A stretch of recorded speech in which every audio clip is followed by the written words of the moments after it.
Olá! Hoje o Arte e Letra vai falar de um grande monumento paulistano que completou 102 anos, o Teatro Municipal de São Paulo.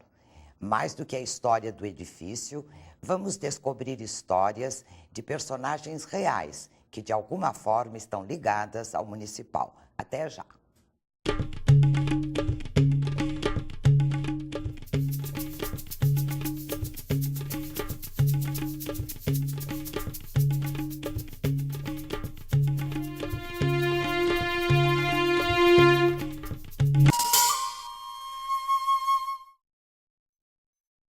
No programa de hoje, eu recebo Edson Veiga, jornalista e autor do livro O Teatro Municipal de São Paulo, Histórias Surpreendentes e Casos Insólitos. Edson, é um prazer tê-lo aqui conosco novamente. O seu livro é maravilhoso, dá para ler assim de uma sentada, embora ele seja extenso.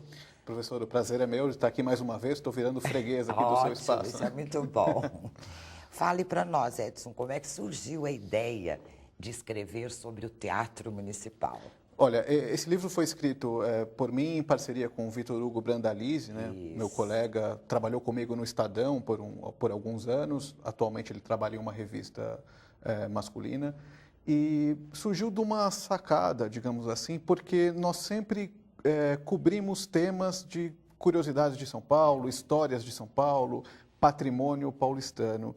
E percebemos no dia a dia do trabalho que o teatro municipal ele está muito presente no imaginário da cidade. Ele, mesmo pessoas que nunca entraram nele, têm alguma história para contar do teatro, seja porque quando criança passou em frente e ficou deslumbrado com aquele prédio, seja porque fazia compras de Natal no extinto Mapping ali em frente e via aquele teatro iluminado, ou seja porque realmente frequentava a casa, frequenta a casa e tem boas histórias. Então percebemos que, considerando o teatro municipal, o prédio do teatro como um personagem, poderíamos rechear isso com saborosas histórias, contando ali um pouco dessa vida do Teatro Municipal de mais de 100 anos. E aí fomos atrás de livros já escritos sobre o Teatro Municipal. E há muita coisa escrita? Sim, não? há alguns livros, pelo menos 3 são oficiais. Um foi lançado nos 50 anos, outro nos 75 e outro nos 90 anos. Tem um do escritor Inácio de Loyola Brandão. Sim, né, esse dos 90 anos, salvo engano. E os livros são muito ricos em informações, mas são informações oficiais, em geral, retratando os espetáculos. E nós acreditamos que havia um espaço para contar as histórias lado B, digamos assim, do Teatro Municipal, aquelas histórias de bastidor, histórias que ficam um pouco esquecidas, porque não são essencialmente os espetáculos, as óperas, o lado oficial, mas que revelam ali um lado mais humano do Teatro Municipal. Sim, e vocês conseguiram isso. Obrigado, essa era a nossa intenção. Como você falou, você toma o teatro como personagem principal do seu livro, né? Isso. Agora, em torno do teatro, quanta gente circula e circulou durante esses 100 anos, né? Desde porteiros, taxistas, enfim, todo o pessoal que trabalha ali, o corpo de baile, os músicos, os artistas, vocês trazem essas personagens. Quanto tempo vocês levaram para fazer esses mais de 100 textos? Foi um trabalho bastante longo, foram 4 anos aí entre apuração, pesquisa, entrevistas, que não foram poucas, entrevistamos quase 200 pessoas, foram bastante. 198. Reviramos aí arquivos, tanto o Arquivo Público Municipal, o Arquivo do Estado, o Arquivo do Jornal Estado de São Paulo, que é uma instituição mais antiga até do que o Teatro Municipal. Então, ali tinha documentado desde a inauguração, até uma discussão anterior à inauguração, ainda na última década do século XIX, quando a Câmara estava discutindo qual seria o terreno onde poderia ser construído o Teatro Municipal, o arquivo da Folha de São Paulo também, o arquivo da Editora Abril, e muitos documentos desses arquivos, mas também documentos dessas pessoas que nos cederam ali seus tempos. É isso que eu ia te perguntar. Vocês tiveram assim, uma boa acolhida, porque deve ter muita gente que tem material acumulado, guardado, sim. né? Ou da família, alguns que os pais foram músicos ou tiveram alguma relação com o teatro. Assim, em geral, as pessoas não só nos receberam muito bem, como gostavam de contar essas histórias. O arquiteto Benedito Lima de Toledo, por exemplo, ele não só nos ajudou muito com informações arquitetônicas do teatro, informações históricas também. Ele é professor de História da Arquitetura da USP, como ele tem em seu arquivo pessoal algumas preciosidades que ele nos emprestou. O caso do programa da ópera de estreia do Municipal, lá de 1911. O programa Sim, da estreia? Da estreia, não só com as informações da estreia em si, como também com informações sobre a construção, desde a quantidade de tijolos que foram utilizados, o nome dos operários. Isso foi muito valioso para a nossa pesquisa. E uma curiosidade já aí nessa estreia, que no programa oficial diz que o teatro foi inaugurado dia 11 de setembro de 1911. É a data oficial. Mas, na verdade, ele foi inaugurado só na noite seguinte, dia 12 de setembro. E por que razão? Porque o cenário para essa apresentação viria da Argentina, que já tinha uma tradição aí teatral, e atrasou a chegada desse cenário. Vinha provavelmente navios e qualquer coisa assim. E isso atrasou, acabou sendo aí prorrogada a estreia para a noite seguinte. Só no dia 12. Só no dia 12. Você tem 100 textos no livro todo, sim. né? Como é que vocês fizeram a divisão? Você escreveu uma parte, o Vitor Hugo escreveu outra, ou há uma mistura aí? Agora você já nem sabe quem escreveu o quê. Durante o processo, é claro que lá atrás, quando começamos a imaginar o livro, ele é todo composto por personagens que têm suas histórias ligadas. Não é uma leitura linear, não é uma leitura cronológica, eles estão ligados pelo tema. Então, quando a gente encerra um capítulo, a história de um personagem dizendo algum tema, ele dá a brecha para o seguinte, mesmo que esses personagens não tenham nenhuma ligação direta entre eles. E lá atrás fizemos uma lista de possíveis personagens, acho que tínhamos mais de 100 nomes originalmente, e durante o processo é claro que alguns rendiam o suficiente, outros não, outros iam surgindo, mas aí tomávamos o cuidado de cada um fazer um por semana, mais ou menos. Então, no final, cada um fez metade. Mas, durante o processo, um acabava editando o trabalho do outro, e realmente é isso que você falou. É difícil saber qual que fui eu que fiz e qual que foi ele que fez, porque houve muita troca de trabalho, de informações, um complementando a parte do outro, até para o texto ficar mais homogêneo e para o livro ter uma unidade, não ficar uma coisa muito... E é saboroso, cada um dos textos, a gente gosta de ler o que está ali. Você começa falando, por exemplo, de Ramos de Azevedo, né, que foi o responsável, né, por toda essa parte da arquitetura. E você nos conta que a Câmara de São Paulo, dos vereadores, tentou aprovar uma lei que oferecesse, né, como contribuição pelo reconhecimento do trabalho dele, um busto, né, de bronze. E ele negou essa oferta. Conta por que é que foi. Sim, isso é muito interessante, é uma informação que é inédita em livro, mesmo a biografia oficial do Ramos de Azevedo não tem essa informação, nós conseguimos graças a uma pesquisa nas atas antigas da Câmara mesmo. Apesar do Ramos de Azevedo, ele foi o grande arquiteto aí da primeira metade do século XX em São Paulo, do final do século XIX, começo do século XX, ele sempre o nome dele é ligado ao Teatro Municipal, ao Mercado Municipal, aos Casarões da Paulista, enfim, tem muita relação de autoria dele. Apesar disso, ele, na verdade, a autoria é atribuída a ele, mas ele não trabalhava sozinho. Ele tinha um escritório de arquitetura, de engenharia, que na época era o maior escritório de arquitetura e engenharia de São Paulo. Mas tinha diversos colaboradores que trabalhavam com ele. Com certeza, né? Não dá para uma pessoa só fazer tudo. Mas como acontece até hoje, de os escritórios levarem o nome do fundador, o nome do diretor, o nome do proprietário, o nome do escritório era Ramos de Azevedo, logo as obras eram sempre atribuídas a ele.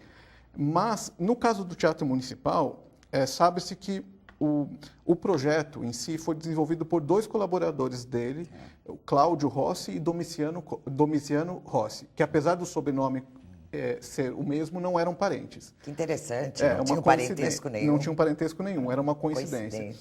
E quando, alguns anos depois, a Câmara resolveu homenagear o Ramos de Azevedo com esse busto, ele fez um discurso se negando a receber e dizendo que só aceitaria se os homenageados fossem os dois Rossi, os dois colaboradores, no máximo que tivesse para os três, então, mas não só para ele achava injusto.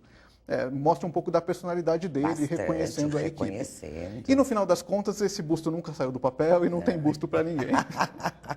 Porque tem vários bustos lá no quinto andar, se eu não me engano, sim. né? Que homenageia algumas Acredito personalidades. que personalidades da ópera, personalidades artísticas. Ou então mecenas, né? Sim, que sim, patrocinaram provavelmente. alguma coisa assim. O dele não Não está tem. lá, nem dos Rossi. Não.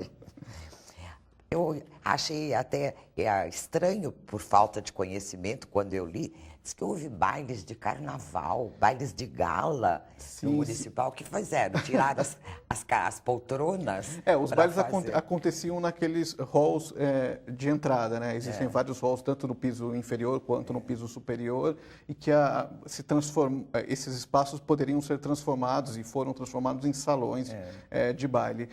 Na verdade, o primeiro baile de carnaval que ocorreu no municipal foi em 1914, ou seja, 3 anos após a inauguração. Não era chamado ainda de baile de carnaval, foi um baile à fantasia, mais no mês de fevereiro, e a ideia era bastante nobre. Na época houve uma grande inundação na Bahia, com várias vítimas, e decidiu-se fazer esse baile para arrecadar fundos para as vítimas dessa enchente. Mas o auge, realmente, o momento em que o municipal sediou bailes de gala foi nos anos 60. Aí tem vários relatos, gente que se lembra de ter frequentado, e realmente eram bailes da mais alta classe, somente a elite paulistana era convidada. Parecido com os do Copacabana Palace, no auge, né, do luxo. Exatamente, eram bailes luxuosíssimos, todos da fantasia e aquelas fantasias requintadas. Era um grande evento da cidade. Sem dúvida, diferente dos bailes de carnaval como nós conhecemos hoje, provavelmente, pois né? Você conta também que em 1974, o Sérgio Manberti e o Raul Cortez tentaram, né, subverter um pouco aquele rigor, só podiam entrar no municipal de gravata, não é? Sim. Como é que foi isso, a coragem dos dois? Havia uma história que só se podia entrar de gravata, de roupa social, né? E era uma exigência da casa e eles queriam quebrar essa regra. Achavam que o teatro não poderia ser tão conservador assim, que, enfim, era o momento de quebrar essas normas e que as pessoas poderiam entrar como bem quisessem. Um dos dois, salvo engano, o Sérgio Manberti, foi além, porque a exigência era que homens usassem calça comprida, e ele foi vestido de mulher, e o Raul Cortez ambos foram sem gravatas. E na hora, os seguranças, os porteiros tentaram barrar a entrada, mas quando reconheceram que eram 2 atores que frequentavam muito a casa, não tiveram como dizer não, e foi a primeira vez que pessoas entraram no municipal, homens entraram no municipal sem gravata. De todos esses casos, né, que você nos traz aí, de todos eles, qual que você se lembra assim como um caso insólito? Poxa, que mais te impressionou? É difícil escolher mas tem uma história que as pessoas gostam de ouvir que é relacionada às assombrações. Existem várias lendas, isso é recorrente na história do Teatro Municipal, de que o teatro seria mal assombrado, que durante a noite é possível ouvir o piano sendo tocado sozinho. E um grande propagador dessas lendas foi o Arlindo de Souza, que ele foi até o ano 2000, 2001, existia um cargo existia um zelador morando lá dentro, um caseiro do municipal. Aquele que tomava conta das chaves e tudo mais. Era um cargo que não existe mais hoje, mas existiu na verdade, até os anos 80, e o último que se aposentou, que foi o Arlindo, ele morou lá até morrer. Deixaram ele morando lá até 2000, 2001. E o Arlindo de Souza, ele nasceu no mesmo ano que o Teatro Municipal. Olha, e o sonho dele era morar no Municipal. Ele tinha isso desde criança, ele nasceu em Mococa, no interior, veio para São Paulo, em 39 conseguiu um emprego de auxiliar de limpeza, mas tinha esse sonho de morar no Municipal, até que em 66 abriu a vaga de zelador, ele se mudou para lá para dentro com a família. E a mulher dele era meio médium, ela tinha contato com espíritos, acreditava nisso, e ele se dizia cético. Um cético ali do tipo que só acreditava no que via, e porque via assombrações, acreditava nas assombrações. Isso que era curioso. Ele via as Ele assombrações, via as assombrações. por isso ele acreditava. Exatamente. E ele adorava contar as histórias. Todo jornalista que ia lá conversar com ele contava alguma história, e sempre tinha isso do piano tocando sozinho. Tá. Até que uma noite ele foi mexer lá com o piano tocando sozinho e descobriu que tinha um gato que passava as noites lá dentro do piano. Não acredito. E esse gato fugiu assustado e nunca mais o piano tocou sozinho. Edson, nós vamos fazer um intervalo e depois voltamos para você contar mais dessas histórias insólitas do teatro. O Arte e Letra vai para um rápido intervalo e volta daqui a pouco. Não saia daí.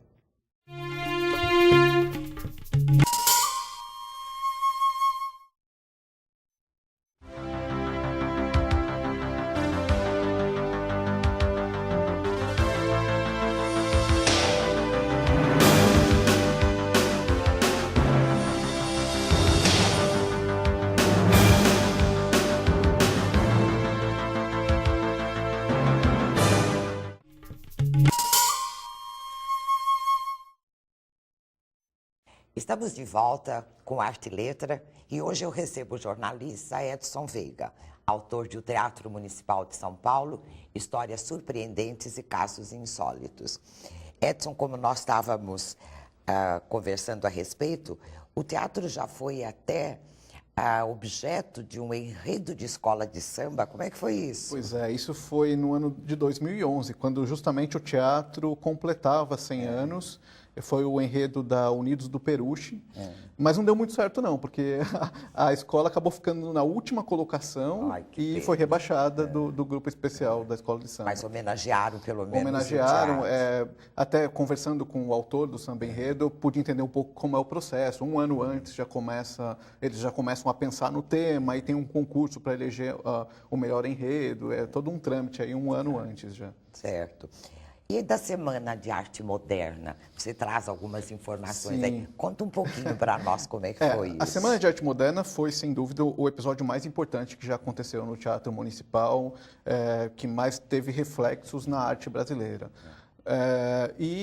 Enfim, fica difícil aí não contar esse episódio sem citar os grandes nomes do episódio, né? O Oswald de Andrade, o Mário de Andrade, a Anita Malfatti, Tarsila do Amaral, enfim, elas aparecem nessas histórias. Mas uma coisa que era uma dúvida, praticamente uma obsessão nossa do livro, era conseguir comprovar se Vitor Brecheret, o grande escultor aí da nossa cidade, esteve ou não presente na Semana de Arte Moderna, porque se você procurar na bibliografia da época, ou mesmo citações do evento, algumas dizem que ele participou, outras dizem que não. E aí cruzamos a relação das obras expostas na Semana de Arte Moderna com o próprio arquivo da família Brecheret, que tem uma fundação hoje que cuida do acervo e da memória do Brecheret, e conseguimos comprovar que ele não esteve presente fisicamente. Na época, ele tinha ganho uma bolsa de estudos e cursava artes em Paris, mas ele tinha muito contato com os modernistas e fazia questão de participar mesmo que à distância. Então, ele mandou por navio algumas obras dele, e essas obras estiveram expostas. E ele sempre se considerou um participante, porque mesmo não estando presente... Através das próprias obras, sim, né? Sim. Mas ele mesmo não esteve aqui na semana. Uma outra fase que vocês trazem aí, que eu achei incrível também, diz que houve uma ocasião de uma nudez total dentro do teatro, numa ocasião especial. O que foi aquilo? Sim, sim. Isso foi um evento no ano 2000, foi um evento paralelo à São Paulo Fashion Week. E esse evento era uma premiação a modelo revelação, era uma premiação a uma modelo da época. E a modelo revelação era a Gisele Bündchen, que ainda estava no começo da carreira, ela não era tão famosa como se tornou depois. E para premiá-la, chamaram como mestre de cerimônias, chamaram uma modelo da geração anterior a dela, que foi famosa nos anos 90, que era a Silene Zepter. E, obviamente, que todos os holofotes estariam para a Gisele Bündchen naquela noite. Ela estava sendo homenageada. E certamente ela estaria em todos os jornais e revistas, e, enfim, ela seria falada. A Silene Zepter decidiu entregar o prêmio a ela completamente nua. Olha. Roubou a cena. Ninguém mais falou de Gisele Bündchen. Imagina se não. Exatamente. E aí E foi fotografada, isso saiu nos jornais? Sim, isso, claro, os jornais não publicam a nudez total, mas isso foi registrado. Olha, que interessante. Só tem coisas mais que você menos espera, né? E quanto ao Maurício de Souza, vocês contam aí que ele tinha um sonho, ainda tem um sonho a respeito do municipal. Que sonho é esse? Sim, ele tem um sonho e, na verdade, como isso dá para exemplificar bem essa ideia do livro de ligação entre um capítulo e outro, porque o Maurício de Souza também conta uma história de nudez, que foi, ele era adolescente ainda, tinha lá seus 14 anos, 13, 14 anos, e seu pai, ele era radialista de uma rádio que funcionava na Praça do Patriarca, que para quem não é daqui de São Paulo, vamos contextualizar um pouquinho, atravessando o Viaduto do Chá, ali pertinho do Municipal, dá 100, 150 metros. Pouco, sim. E nessa época, ele ia para a escola de manhã, à tarde ele ia lá para a rádio com o pai, ficava zanzando pelo centro de São Paulo, que era muito mais tranquilo do que hoje, para uma criança, para um adolescente andar sozinho. E ele costumava entrar no Municipal e assistir a alguns espetáculos. Contava ali com a amizade dos porteiros que deixavam o moleque entrar sem pagar e tal, toda uma camaradagem. E num desses espetáculos, era um espetáculo com temática indígena. E as mulheres estavam com seios à mostra, porque representavam índias. E ele disse que essa imagem não saiu da cabeça dele até hoje, que foi a primeira vez que ele viu uma mulher nua na frente dele. Só. Mas, enfim, o sonho dele, que era o que você me perguntou, é que, a exemplo do que ele já fez com artes plásticas, quando ele recriou alguns quadros famosos, algumas esculturas famosas com personagens da Turma da Mônica, o caso da Mona Lisa de Mônica, Mônica Lisa, o Pensador de Rodin em forma do Cebolinha. Ele sonha um dia conseguir fazer uma releitura de música clássica, de uma releitura de óperas, por meio da Turma da Mônica. E ele disse que o melhor palco para isso seria o Teatro Municipal, que ele não vê isso em outro palco, teria que ser no Teatro Municipal. Tomara que um dia ele consiga realizar esse sonho. Nós vamos torcer por isso. Conta um pouquinho para nós encerrarmos, como é que foi a reinauguração do teatro, a última reinauguração? O teatro ele passou por 3 grandes reformas, né? Uma na década de 50, outra na década de 80 e outra agora no final dos anos entre 2008 e 2011. Essa última reinauguração, essa última grande obra, ela foi talvez a maior que já foi feita, porque eles restauraram completamente o teatro, a ideia é deixá-lo ali tinindo para o centenário.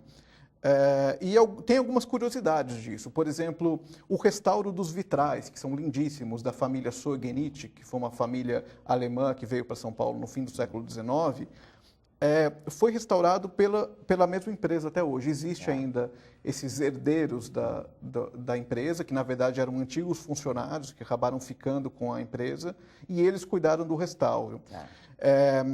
Enfim, o restauro foi todo minucioso, recuperou-se as pinturas do teto, e foi um trabalho ali bastante longo. O que acontece é que logo depois da reinauguração, quer dizer, logo depois, não, 1 ou 2 anos depois, o teatro esteve pichado recentemente, né? E isso também remete a uma outra história, que quando ele foi reinaugurado, no fim dos anos 80, vamos lembrar que o centro de São Paulo estava talvez no pior momento da história, ali no final dos anos 80, começo dos anos 90, uma degradação muito grande. Os pichadores do centro organizaram um concurso para ver quem conseguiria ser o primeiro a pichar o municipal.